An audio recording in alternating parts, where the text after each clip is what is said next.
DJ Guti. Voilà la lune des mal, des tatani serio, la nouvelle patan mignonne, des routes nana tout la malaise, des ranon monnaie, azamola mole, oui, azamola mole, oui, azamola mole.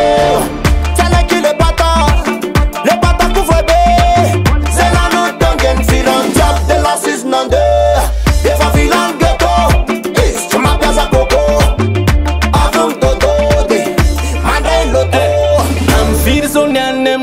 Fanati e falera Zakande niza Faduna na invera Zeku atimana Zuki valera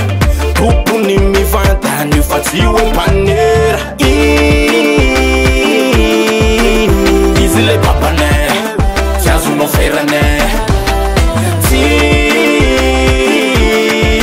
Le kumuna tapane Ewe ando erane Zabulu ni estoma Zunrum ni anesthésie Avion du Misasa Zita tsunia la saistasi Zouk vale rabe Kapay na zita fe Amboul vipe kare Ara na si patel Menu fudu ni mitapela Si pa kelifa ma vita kapera Azafati kalu tava kapela Si maina na nu vot spatela Efe la bea yunande Nanu mkatengem lise Antani wantawa Awana fia san fuf krene Aira patro Bavance kelele karamut Tumisle ne Fale vat karanda le foot Sa peso di vat karen Fam boot Mete mudung Temos La inja na tamas Punchna de le berif Chamiaf Setundum ne bay tif ke